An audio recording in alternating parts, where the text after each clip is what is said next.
tentang hukum alam. Jadi awake dhewe dulur di dalam hidup ya sadar maupun gak sadar awake dhewe dalam genggaman hukum alam atau sunatullah. Mangano hal-hal yang berhubungan dengan kekuatan alam semesta iku padha karo kekuatan ilahi. Jadi kodrat iradati Allah itu sudah bersemayam iku di dalam kekuatan alam itu sendiri, dan alam itu sendiri beraktivitas atas kehendak kuasa Allah, baik siang maupun malam, baik dipahami ataupun tidak dipahami. Nah, hal-hal yang berhubungan dengan kekuatan alam, nah itu pesanku dulu. Aku dhewe secara pribadi melakoni, menjalani perintah Allah sekaligus mengikuti hukum-hukumnya secara akidah tauhid.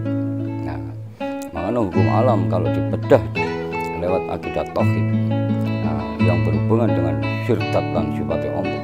Nah, di hukum alam itu mengandung kekuatan sirdat dan sifat. Ngono dulu.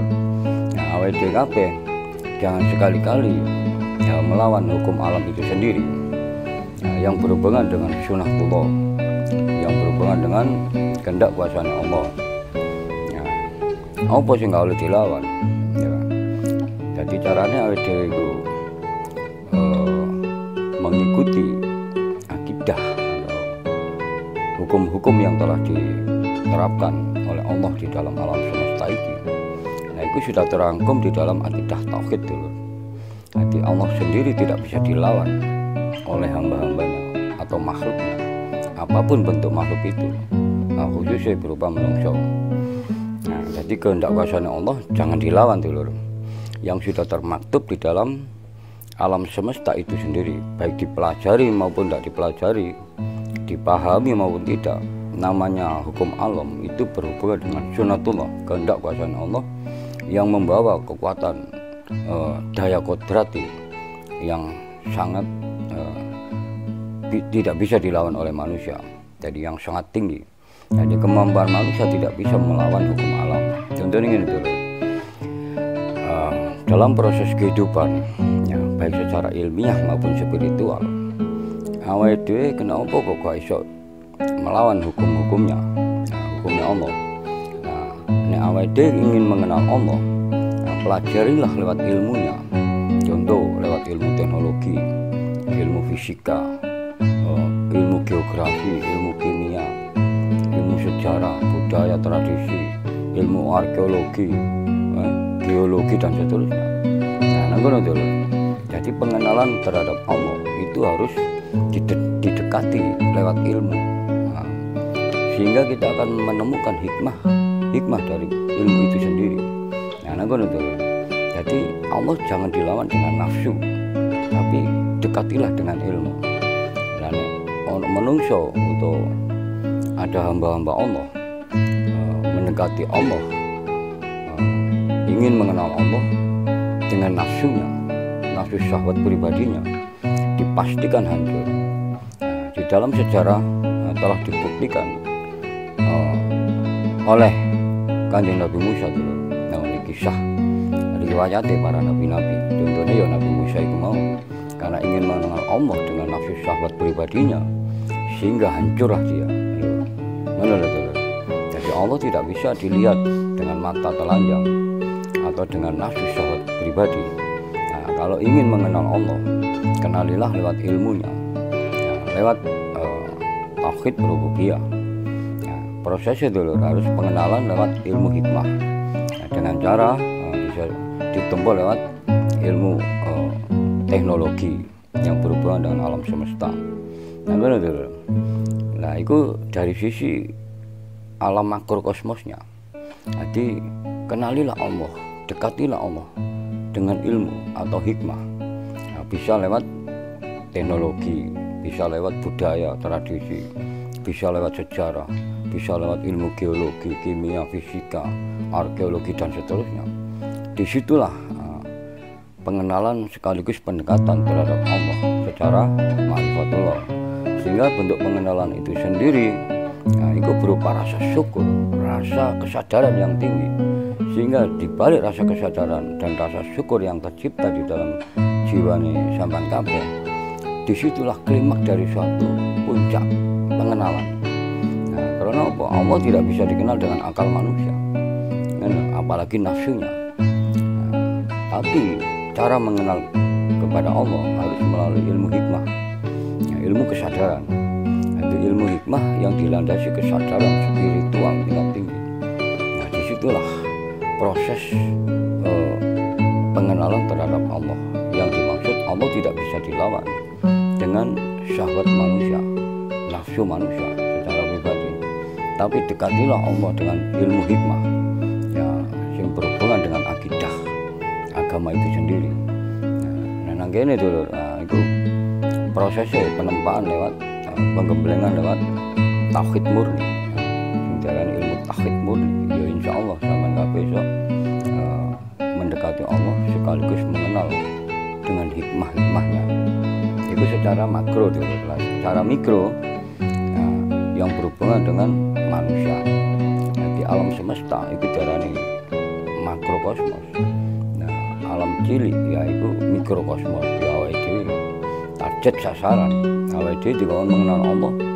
Ya, sekaligus mendekati kepada mahabbahnya, kasih sayangnya. Karena Allah tidak bisa dilawan baik secara makro maupun mikro. Nah, ya apa cara mendekati Allah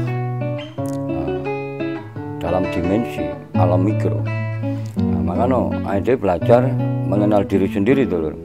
Dekatilah Allah dengan rasa-rasa yang berhubungan dengan ketauhidan itu sendiri.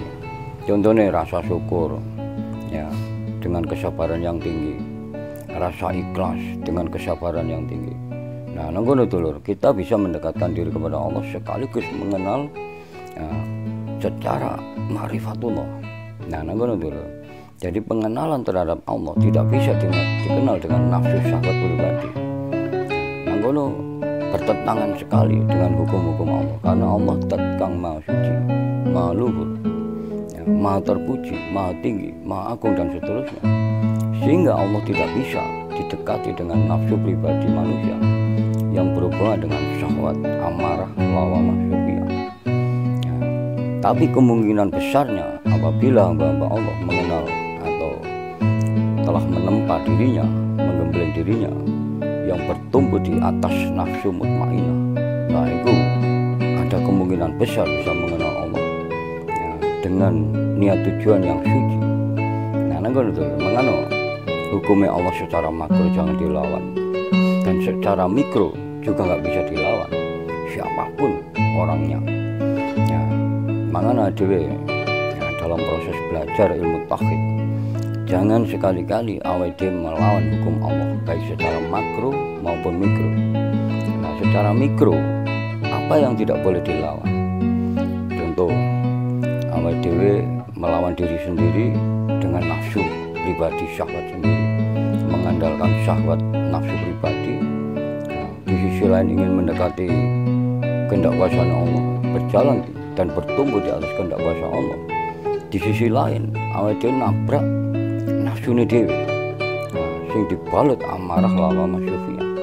Nah, nek awake dhewe menuju di jalan Allah, ya, atas kehendak dan kuasanya mencari ridha Allah, sementara pondasine awake dhewe, motivasinya dibalut nafsu amarah, dipengaruhi nafsu amarah, lawamah syuhiyah atau nafsu syahwat pribadi, dipastikan akibatnya akan hancur.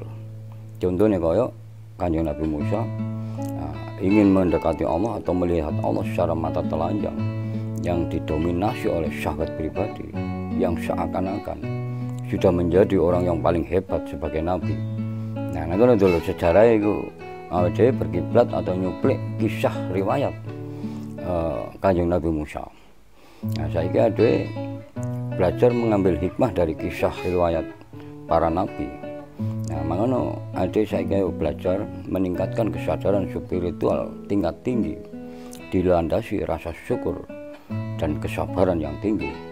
Insya Allah dalam proses perjalanan selanjutnya menempa ketauhidan murni,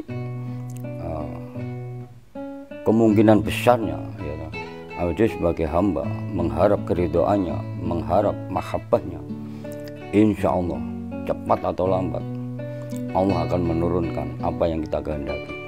Selama awake gak menabrak hukum-hukumnya, baik secara makro maupun mikro.